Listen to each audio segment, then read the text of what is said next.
जय हिंद फ्रेंड्स। जय हिंद।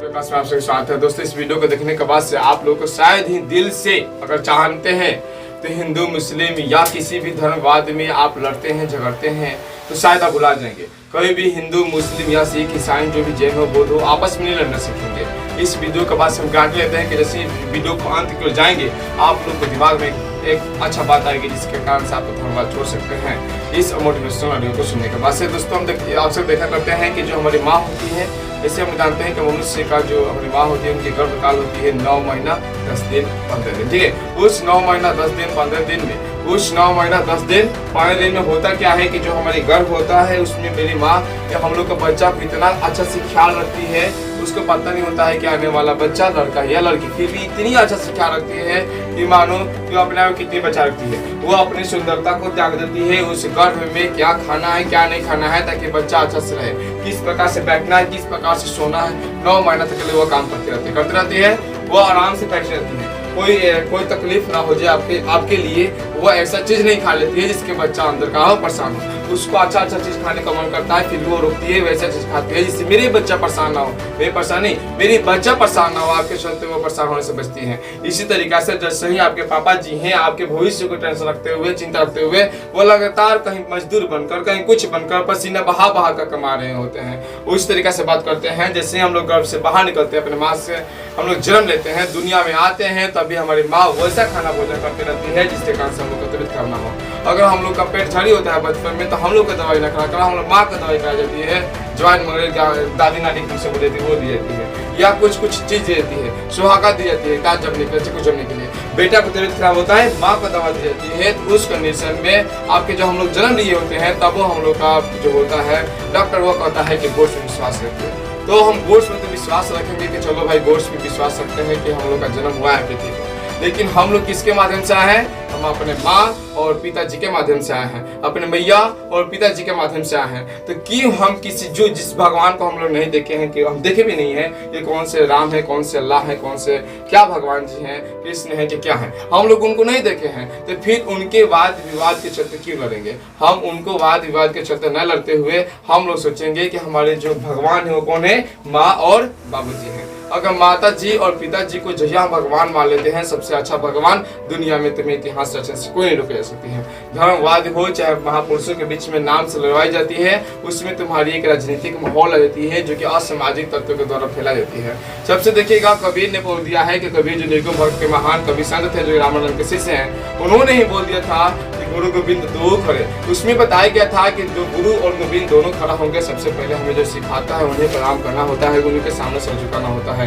तो हम लोग जैसे ही बचपन में पैदा लिए होते हैं उस समय हम लोग को सर झुका हम लोग को सिखाने वाली हमारी माँ होती है। जिससे क्लास 10 वाले बच्चे जो होते हैं वो अक्षर ज्ञान पढ़ के आते हैं। चैप्टर इसमें नाम के एक राइटर आती है जो बताती है कि किस प्रकार से बच्चा को पहला टीचर हमारी माँ होती है जो लगातार हमें सिखाते रहती है, खुद ही वो सीखती है, रोती है पीटती है सिखाने के चक्कर में। उसी तरीका से होता क्या है कि हम लोग पढ़ते हैं 10वीं क्लास की हिंदी में ही जाति प्रथा श्रम विभाजन, उससे पढ़ते हैं कि कोई भी आपके कार्य कुशलता के आधार पर हमें मेहनत करना होता है। तो हम लोग बताइए कि क्यों जो बताइए कि अगर बिजी व्यक्ति है, चाहे वो तुम्हारा डॉक्टर हो चाहे तुम्हारा मास्टर हो चाहे तुम्हारा कोई व्यक्ति हो, अगर वह 12 घंटा बिजी रह रहा है 13 घंटा बिजी रह रहा है तो वो उसको फिक्र नहीं है मोबाइल के व्हाट्सएप पर समाज तत्व का फैला हुआ कि यहाँ पे जय बजरंग बली का नेता चल रहा है, यहाँ पर अल्लाह का नेता चल रहा है।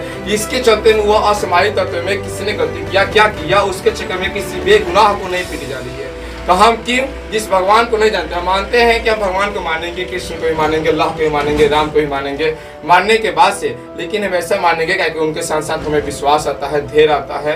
इस धैर्य और विश्वास में होता क्या है कि हम लोग एक सकारात्मक प्रभाव के साथ ऊर्जा निकलती है, एक डर सी भावना आती है। जैसे टीचर के सामने थोड़ी सी फ्रैंकली खोल कर पढ़ना होता है, फिर भी एक डर होती है कि अगर मैं नहीं सुनाऊंगा तो मेरे ट्यूशन में क्या होने वाली है, मेरे इंस्टीट्यूट में क्या होने वाली है, मेरे स्कूल में क्या होने वाली है। तो वही थोड़ी सी डर हमें दुनिया में आगे निकाल देती है। उसी तरीके से भगवान से हमें एक अच्छा से प्रेम से रखेंगे, सामाजिक रखेंगे, सब शिक्षा लेंगे। सब शिक्षा का मतलब होता है कि दो दिलों के बीच में आपस जुड़ा, दोस्तों के बीच में आपस जुड़ा, तो हम लोग को कभी भी धर्म के बारे में विवाद के रूप में नहीं झगड़ा के रूप में आना है। क्या कि बोलेंगे जैसे यात्री आता है तो यात्री के बीच में तुम्हारे होते हैं, देखिएगा हिंदू मुस्लिम सिख ईसाई। एक डॉक्टर जो मुस्लिम है वो सबसे पहले ये नहीं दिखेगा कि वो हमारे सामने कौन आ रहा है, हिंदू आ रहा है कि मुस्लिम आ रहा है। उसकी पहली की कर्तव्य बनेगी कि कोई भी लोग बीमार नहीं रहना चाहते हैं तो सबसे पहले वो 100% करेगा यूज कि हम कैसे ठीक कर जाए। कोई भी बीमार व्यक्ति डॉक्टर के पास जाता है, उसकी मानसिकता होती है कि हम कैसे जल्दी ठीक हो जाए। कोई भी व्यक्ति अगर मास्टर के पास जाता है सीखने के लिए तो उसकी मानसिकता होती है कि हम कैसे बच्चों को सीख जाए। मास्टर की 100% मानसिकता होती है कि हम कैसे बच्चों को अपने दम छोड़कर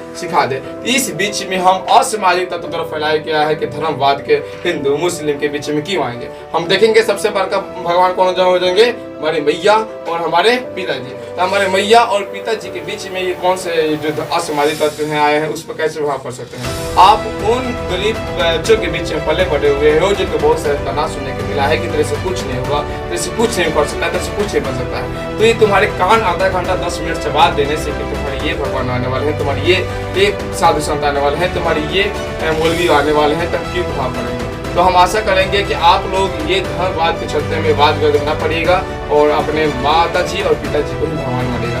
यहाँ से सोच लीजिए कि मेरे माँ ही मेरे भगवान है। जिस तरीका से भगवान को मिलने के लिए बहुत कोसों दूर जाते हैं ना, अपने माँ से मिलने के लिए उतनी सेवा कीजिए ना। तो हमारे माँ को हम जितने सेवा वहाँ पे देंगे ना उतने सेवा दीजिए। क्या को हमें 9 महीना कोख में रखी है, उसके बाद से 2 साल 3 साल ने मुझे इतनी अच्छे से पाली है।